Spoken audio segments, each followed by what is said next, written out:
Welcome back and thanks for joining me, everyone. In today's video, we're going to be going over some of the key takeaways and maybe the differences between the time that I spent driving the hybrid version of the Ford Maverick compared to the time that I've spent driving the all-wheel drive EcoBoost version of the Ford Maverick. I'm hoping in this video will help some people make their decision, maybe if they're on the fence between the hybrid version versus the all-wheel drive EcoBoost, which one to go with. But yeah, let's jump into it and go over some of these key takeaways I have. All right, first things first. I know a lot of you are here for the average miles per gallon. Quick disclaimer here, I live in California and I also have a heavy foot. I'm not concerned with trying to hypermile or get the most out of the vehicle. I'm just driving. There's a lot of freeway driving here, so average speeds are from 65 to 85 miles per hour. But I drove both vehicles in the same situations in the same area, so it's a real life comparison here. But let's jump into it. Let's start with the hybrid version of the Maverick.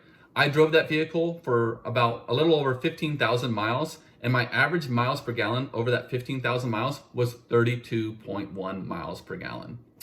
In comparison, I've driven the all-wheel drive EcoBoost version of the Ford Maverick, and currently I'm averaging 21.2 miles per gallon. So there is a big difference between the two vehicles, about 30% difference between the two vehicles. And staying on the topic of fuel economy in the hybrid version of the Maverick, I've seen a lot of people post trips online where they post exorbitantly high numbers for their average miles per gallon.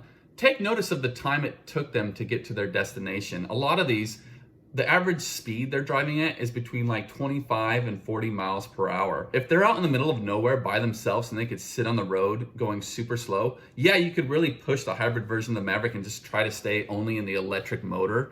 So yeah, take those with a grain of salt. If you live out in the middle of nowhere and that's your cup of tea, yeah, I'm sure you could really push the hybrid version of the Maverick and try to stay in the electric version. So let's move on to kind of like the off-road capabilities of both these vehicles here. We'll start with the hybrid version of the Maverick. Of course, it's front-wheel drive since the hybrid version of the Maverick only comes in the front-wheel drive drivetrain. But I'm gonna admit, the front-wheel drive hybrid version of the Maverick did great for light off-road use. The hybrid motor gives you great low-end torque for getting over obstacles, and since most of the weight is over those two front tires, it gives you great traction. So it pulls you up hills really great, it goes over obstacles good. So again, the hybrid version of the Maverick is pretty good for light off-road use. All right, so moving on to the all-wheel drive EcoBoost version of the Maverick. The all-wheel drive system in the Maverick is fantastic, and don't let anyone tell you differently. It works great. I've been in mud, snow, rain. The all-wheel drive system is very capable. The one thing holding this truck back, and this goes for the all-wheel drive EcoBoost and the hybrid version, is the ground clearance. I would say it's more important in the all-wheel drive EcoBoost version just because you can get yourself in, crazier situations because that all-wheel drive system is great, but you just don't have the ground clearance there. So that's one thing to think about when you're going to be using the truck for off-road use. Ground clearance, you're maybe going to want bigger tires and a lift on the all-wheel drive version if you're going to be using it for more heavy-duty off-roading. So in conclusion, when I moved from driving the hybrid version of the Maverick onto the all-wheel drive EcoBoost version of the Maverick, I felt alive again. Really, when I drove the hybrid version of the vehicle, I felt like someone had sucked the soul out of me.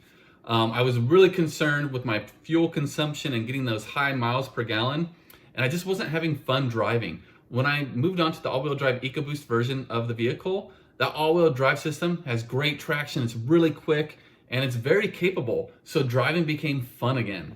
Maybe if I lived out in the middle of nowhere where I could drive super slow and really get the most out of those miles per gallon on the hybrid, maybe that would be the right truck for me, but that's not where I live. I live in California, I wanna be quick, I wanna be capable, so I'm on the team of the all-wheel drive EcoBoost version of the Maverick.